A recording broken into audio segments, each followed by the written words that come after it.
Hello दोस्तों, नमस्कार। स्वागत है आपका नए लेक्चर में। इसके पहले मैं आपको फर्स्ट टॉपिक पढ़ा चुका हूँ। साइकोलॉजी पेडागोजी के तहत आप अध्ययन कर रहे हैं हमारे साथ वीडियो लेक्चर सीरीज, जो कि एक एक चैप्टर में आपको सारे पढ़ाऊंगा। आज दूसरा टॉपिक पढ़ा रहा हूँ, वंशानुक्रम तथा वातावरण। इसके पहले मैं एजुकेशन और साइकोलॉजी फर्स्ट चैप्टर में पढ़ा चुका हूँ, जिसमें कि मैंने आपको शिक्षा के बारे में, शिक्षा का उद्भव कैसे हुआ, किस प्रकार से मनोविज्ञान उससे सहसंबंध स्थापित करती है, वो भी मैंने आपको समझाया था। आज का जो हमारा टॉपिक है वंशानुक्रम तथा वातावरण, तो आइए इसको अच्छे से समझ लेते हैं। सबसे पहले आप समझ लीजिए वंशानुक्रम तथा वातावरण है क्या। तो वंशानुक्रम तथा वातावरण ये दो प्रमुख फैक्टर होते हैं बाल विकास में। बालक के विकास में दोनों महत्वपूर्ण भूमिका निभाते हैं, लेकिन दोनों एक दूसरे के पूरक भी हैं। आप ये भी कह सकते हैं कि जैसे किसी भी बालक के सर्वांगीण विकास के लिए ये दोनों कारक होना बहुत जरूरी है। वंशानुक्रम वे कारक होते हैं जो माता पिता से बच्चों में पीढ़ी दर पीढ़ी हस्तांतरित होते रहते हैं, वो वंशानुक्रम कारक होते हैं। लेकिन अगर वातावरण की बात करें तो किसी भी बालक को जिस प्रकार के वातावरण में आप रखेंगे, जैसे माहौल में रखेंगे, जिस प्रकार का खाना पीना देंगे, वो उसके अनुसार उसका विकास होगा। तो इसी तरह से वुडवर्थ का मत था। वुडवर्थ एक मनोवैज्ञानिक, वुडवर्थ कहते हैं कि बीज में वृक्ष बनने की संभावना निहित होती है, लेकिन वातावरण के आधार पर उसका विकास निश्चित होता है। दोनों में किसी एक के अभाव में सर्वांगीण विकास संभव नहीं होता है। तो ये बात आप ध्यान रखेंगे। मैं आपको बता देता हूं, ग्रेगर जॉन मेंडल वंशानुगत नियमों के जनक माने जाते हैं और इन्होंने एक पुस्तक प्रकाशित की थी 1866 ईस्वी में, annual proceedings of the natural history society of ब्रून।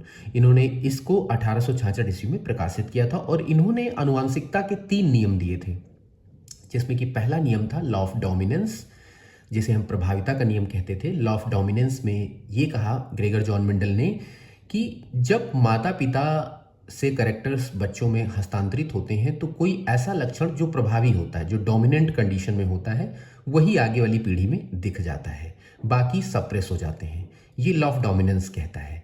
जैसे माता पिता में कोई एक व्यक्ति लंबा है, चाहे माँ लंबी हो या पिता लंबा हो, तो दोनों के संयुग्मन से जो बनी हुई संतान होगी, उसमें अगर जो लंबाई है वो डोमिनेंस में है तो डोमिनेंस में बच्चे की लंबाई दिखेगी, और अगर लंबाई जो है वो सप्रेसिव करेक्टर में आ जाएगा तो डेफिनेटली बच्चों में लंबाई नहीं देखने को मिलेगी। तो ये ग्रेगर जॉन मेंडल का पहला नियम था। ग्रेगर जॉन मेंडल ने अपना प्रयोग पाइसम सटाइवम या मटर के पौधे पर किया था, जिसे हम उद्यान मटर भी कहते हैं, उस पर उन्होंने अपना प्रयोग किया था। दूसरा नियम था लॉ ऑफ सेग्रीगेशन, यानी उन्होंने बताया था कि जो लक्षण होते हैं वो सेग्रीगेट होकर दिखते हैं, अलग अलग आपको प्रत्यक्ष दिखेंगे बिल्कुल characters one generation to next में जब ट्रांसफर होते हैं। इसी तरह से लॉ ऑफ स्टार्टिंग अशॉर्टमेंट इन्होंने अपना थर्ड नियम भी दिया था। इसमें भी इन्होंने एक्सप्लेन किया था कि किस प्रकार से माता पिता के जो करेक्टर्स होते हैं, मान लीजिए कि प्रोजनी में करेक्टर्स जो है कभी कभी केवल माता पिता से ही लक्षण नहीं आते हैं, वो हमारे पूर्वजों से भी आते हैं, बाबा दादा यानी मम्मी की तरफ के भी करेक्टर्स होते हैं और पिता के करेक्टर की तरफ से भी करेक्टर्स होते हैं। यानी आपके नाना नानी या नाना नानी की भी प्रोजनी से, या इधर बाबा और दादी की प्रोजनी से, वहाँ से भी लक्षण आते हैं। तो जरूरी नहीं कि माँ बाप से ही आए। तो law of shorting assortment rule को वेरीफाई करते हैं। तो इस तरह से इन्होंने अपने अलग अलग 3 नियम दिए थे, और उन पर मैं इसलिए नहीं जा रहा हूँ क्योंकि उतना डिटेल हमारी सीडीपी चाइल्ड डेवलपमेंट में नहीं पूछा जाना है। हमारे यहाँ से जो प्रश्न बनने हैं वो बाल विकास के तहत पूछे जाने हैं, तो मैं उतना ही आपको एक्सप्लेन करूंगा 1 बाय 1। तो इन्होंने अपनी पुस्तक, मैंने बताया, उसमें उन्होंने 3 नियम अपने दिए थे आनुवंशिकता के, और इनका प्रकाशन 1866 ईस्वी में हुआ। आनुवंशिकता से तात्पर्य क्या है माय डियर स्टूडेंट्स? देखो, शारीरिक एवं मानसिक गुणों का माता पिता से बच्चों में संचरण होना जीन्स के माध्यम से।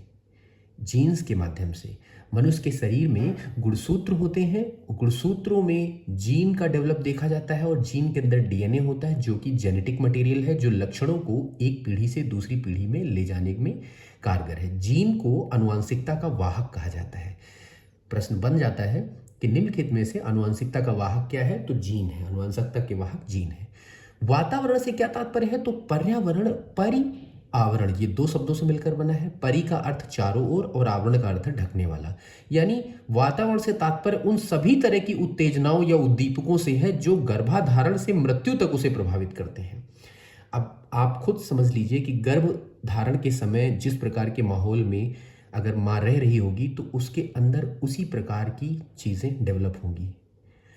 अगर और मृत्यु तक, बिल्कुल लास्ट स्टेज तक वातावरण का इम्पैक्ट देखने को मिलता है। हर समय वातावरण इम्पैक्ट करेगा। पोषण जो कि एक वातावरण से प्राप्त होता है, बहुत इंपॉर्टेंट है किसी भी बाल विकास के लिए।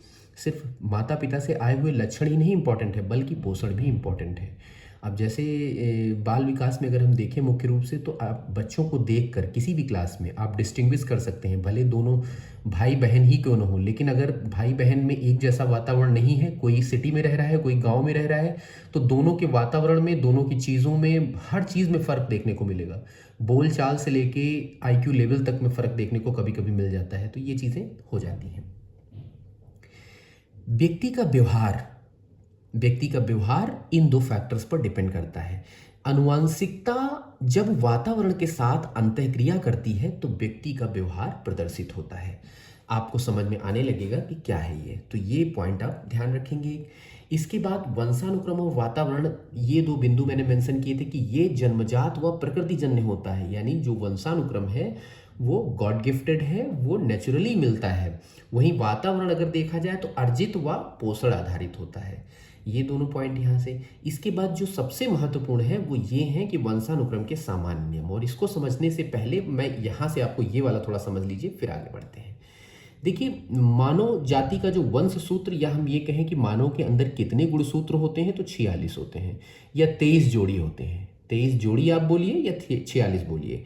और XX और XY से इसे प्रदर्शित करते हैं। ये एक गुणसूत्र है। आप देखिए इसमें X और X ये पूरा एक पेयर बनता है, जिसमें कि 23 और 23 ये टोटल 46 हो जाते हैं। 23 ये टोटल मिलकर 46 हो जाते हैं। तो ये टोटल 46 जो है फीमेल में देखने को मिलेंगे, और XY जो ये टोटल 46 हैं ये मेल में देखने को मिलेंगे। ये XX गुणसूत्र फीमेल में और XY गुणसूत्र मेल में। X लंबे और छड़ीनुमा होते हैं, भारी होते हैं, जबकि Y जो गुणसूत्र होता है हल्के होते हैं, छोटे होते हैं, वह गोल होते हैं। ये दोनों में मेजर डिफरेंस है। कभी कभी प्रश्न पूछा जाता है कि क्या कारण है कि मेल बच्चे ज़्यादा पैदा होते हैं। उसके पीछे कारण यही है कि Y गुणसूत्र जो है वो छोटा, गोल और हल्का होता है, जिससे वो ट्रेवल जल्दी करता है। तो इस तरह से ये भी प्रश्न एक बन जाता है। और बाकी मेंडल के अनुसार अगर हम देखें तो अगर कभी भी क्रॉस होता है तो इन लक्षणों में जो प्रभावी लक्षण होगा या डोमिनेटिंग कैरेक्टर होगा, वही अगली पीढ़ी में जाएगा। तो अगर X गुणसूत्र, क्योंकि फीमेल के पास तो XX है, लेकिन Y का स्ट्रांग होना जरूरी है। अगर Y गुणसूत्र जो है इसके साथ पेयर बना लेता है तो XY गुणसूत्र यानी पहली संतान लड़का होगी। तो ये बात थोड़ा सा ध्यान रखनी होगी कि फीमेल पर निर्भर कभी नहीं करता है, लड़का या लड़की होना हमेशा मेल पर डिपेंड करता है। मेल में X और Y होते हैं क्योंकि, और XX फीमेल में होते हैं। क्रोमोसोम, ठीक है। क्रोमोसोम या गुणसूत्र जिसे हम कहते हैं, इसमें बहुत सारी जीन की बाइंडिंग्स होती हैं, और जीन में आपको देखने को मिलेंगे जैविक अणु। जैविक अणु क्या होते हैं? DNA एंड RNA, ये देखने को मिलते हैं। DNA का full form deoxy ribo nucleic acid, वहीं RNA का full form ribo nucleic acid. DNA का डबल हेलिकल स्ट्रक्चर आपने देखा होगा, प्रश्न पूछ लिया जाता है कभी कभी लाइक दिस, ऐसा स्ट्रक्चर होता है DNA का। इसको वॉटसन एंड क्रिक ने दिया था, डबल हेलिकल मॉडल था ये, वॉटसन एंड क्रिक ने इस मॉडल को दिया था। तो इस तरह से अब मैं बात करने वाला हूं इन सामान्य नियमों की, इनको आप समझ लीजिए। देखिए, सबसे पहला वंशानुगत का सामान्य नियम जो बाल विकास में देखने को मिलता है, अर्जित गुणों के संक्रमण का नियम। यानी जो भी बच्चा अपने पूरे जीवन काल में अर्जित करता है, कभी कभी वो बच्चे की प्रोजनी में ट्रांसफर हो जाता है। कोई भी व्यक्ति पूरे जीवन काल में जो भी लक्षण अर्जित करता है, कभी कभी वो, अगर हम देखें तो आनुवंशिकता के तहत वो संक्रमित हो जाता है, यानी वो नेक्स्ट पीढ़ी में चला भी जाता है। समानता का नियम, ठीक है, समानता का नियम ये कहता है कि, एक और बात मैं आपको बताना चाहूंगा यहाँ पे, कि अर्जित गुणों के संक्रमण का नियम जो है ये गलत साबित हो चुका था। यानी दिया गया था ये नियम, लेकिन ये गलत साबित हुआ। आपको पता ही होगा कि जो लैमार्क ने ये सिद्धांत के बारे में एक्सप्लेन किया था, लैमार्क का बहुत बच्चों ने पढ़ा होगा, उन्होंने बताया कि किस प्रकार जो है कैरेक्टर्स का ट्रांसफर होता है। लेकिन एक बात आप समझ लीजिए कि अर्जित गुण जनन कोशिकाओं को प्रभावित कभी नहीं करेंगे, यानी डीएनए को प्रभावित कभी नहीं करेंगे। अगर डीएनए प्रभावित नहीं होगा तो फिर जैविक अणु अगली पीढ़ी में कैसे ले जाएगा उसको। तो लैमार्क के अनुसार अगर हम बात करें तो अंगों का उपयोग और अनुपयोग और पर्यावरणीय बदलाव जो शारीरिक परिवर्तन को अगली पीढ़ी तक पहुंचाते हैं, जैसे जिराफ की गर्दन का लंबा होना, ये लैमार्क ने बताया था। लेकिन जो आधुनिक वैज्ञानिक थे इससे असहमत हुए और उसे खारिज करते हैं उस बात को। तो बताते हैं इस तरह से कि एक आपको पता ही होगा, अगस्त वीजमैन थे, उन्होंने चूहों की पूंछ काट कर प्रयोग किया और सिद्ध ये हो गया कि अर्जित लक्षण वंशानुगत नहीं होते हैं, वो अगली पीढ़ी में नहीं जाते हैं। ठीक है, तो ये बात आप ध्यान रखिएगा इस फर्स्ट वाले की, कि इस नियम के बारे में। अगला है समानता का नियम। समानता का नियम ये कहता है कि लक्षण जो है माता पिता से बच्चों में ट्रांसफर होते हैं, समान रूप से ट्रांसफर होते हैं। यानी अगर 50% मैटरनल होंगे तो 50% पैटर्नल होंगे। माता पिता दोनों से बराबर लक्षण आते हैं। बीज कोष की निरंतरता का नियम ये है कि मनुष्य का शरीर तो मर जाता है, आपने अच्छी बॉडी बना ली वो भी बॉडी भी नहीं रहेगी, कोई भी आपने कौशल सीख लिया वो भी नहीं रहेगा मरने के बाद, लेकिन जो उसका डीएनए होगा, जो उसका जीन पूल होगा वो बचा रहेगा, वो निरंतर बचा रहेगा, अमर रहेगा, वो अगली पीढ़ी में ट्रांसफर हो जाएगा। ये कहता है सिद्धांत। ऐसे ही प्रत्यागमन का सिद्धांत है ना, ऐसे ही प्रत्यागमन का सिद्धांत, प्रत्यागमन से तात्पर्य इतना सा है, एक्चुअल में बहुत सारे ऐसे मनोवैज्ञानिक ने ये बात एक्सप्लेन की है कि प्रत्यागमन का तात्पर्य इतना सा है कि अगर माता पिता बहुत ही प्रखर बुद्धि के हैं तो जरूरी नहीं कि बालक भी प्रखर बुद्धि का हो, क्योंकि लक्षण जो होते हैं वो सिर्फ माता पिता से ही नहीं आते हैं, उनके पूर्वजों से भी आते हैं। अगर पूर्वजों में कोई एवरेज बुद्धि वाला पर्सन रहा होगा, हो सकता है उसका लक्षण दिख जाए बच्चे में। तो जरूरी नहीं कि माता पिता, अगर कभी कभी होता है कि पता नहीं किस पर चला गया है, हाँ, मम्मी तो बहुत पढ़ी लिखी, पापा भी बहुत पढ़ लिख रहे हैं, लेकिन कोई मतलब नहीं है, वो आईक्यू लेवल जो है दोनों का बहुत अच्छा है, लेकिन बच्चे में नहीं, बच्चा मंद बुद्धि है। रीज़न इसके पीछे ये है क्योंकि करेक्टर्स जो होते हैं वो पीढ़ी दर पीढ़ी यानी पूर्वजों से भी आते हैं। तो हो सकता है कि पूर्वजों में कोई नॉर्मल या मंद बुद्धि या एवरेज रहा हो, उसका लक्षण दिख जाता है। चयनित गुणों का सिद्धांत, ये एक इंपॉर्टेंट है, यानी सेलेक्टिव चयनित गुणों का सिद्धांत होता है। यानी इसका मतलब ये कि प्रकृति ये स्वयं सेलेक्ट करती है, जो नेचर होता है वो स्वयं सेलेक्ट करता है कि हमें व्यक्ति के अंदर किस प्रकार के गुणों का चयन करना है। माता व पितृपक्ष का नियम, मातृ व पितृपक्ष का नियम से मतलब इतना सा है कि लक्षण हमारे जो फादर होंगे, फादर की तरफ से भी आएंगे और माता की तरफ से भी आएंगे। यानी आपको पता ही है, आपके मामा मामी नाना नानी उधर से भी लक्षण आ रहे हैं और इधर जो दादी बाबा इधर से भी आ रहे हैं, पूर्वजों से, दोनों तरफ से आते हैं बराबर। तो ये नहीं कहना है कि सिर्फ पापा के करेक्टर हैं या मम्मी के करेक्टर हैं, दोनों तरफ से आते हैं। ठीक है, योग के इस नियम को मेंडल ने एक्सप्लेन किया था और ये बताया कि विभिन्न जीन मिलकर एक विशेषता जैसे त्वचा का रंग, लंबाई को निर्धारित करते हैं। अब इसमें से बहुत मतलब संयोग होता है, यानी कैसे, जिसे हम बहुजीनी वंशानुक्रम भी कहते हैं, पॉलीजेनिक इनहेरिटेंस कहते हैं। कई लक्षण ऐसे होते हैं जिनमें जीनों का समूह सहयोग करके एक जटिल फिनोटाइप शारीरिक बनावट उत्पन्न करते हैं। यानी माता पिता, माँ मान लीजिए लंबाई कम थी, पिता की लंबाई बहुत ज्यादा थी, बच्चे की हो सकता है कि एक जटिल, एक अलग ही आपको देखने को मिले, ना ज्यादा लंबा ना ज्यादा बौना, मीडियम देखने को मिल सकती है, क्योंकि मिक्स करके यानी संयोग करके जो जीन होता है वो लक्षणों को प्रभावी ढंग से आगे ले जा सकता है, जरूरी नहीं है। अब ये नियम जो है जरूरी नहीं कि हर जगह पर लागू हो, ये लागू होते हैं और ये देखे जाते हैं बाल विकास के तहत। अब इसके बाद वुडवर्थ का ये मत मैंने आपको बता दिया था। वीएन झा, ये देख लीजिएगा, वीएन झा का ये प्रश्न पूछा गया है दोस्तों, ये इसलिए मैंने मेंशन किया था। वीएन झा ने कहा वंशानुक्रम व्यक्ति की जन्मजात विशेषताओं का पूर्ण योग है, ये वीएन झा ने कहा था। अब मैं जाते जाते और लेक्चर समाप्त करते समय मैं ये दो चीजें आपको बताना चाहूंगा, वर्णांधता और हीमोफीलिया। बाकी चीजें मैंने सब एक्सप्लेन कर दी हैं।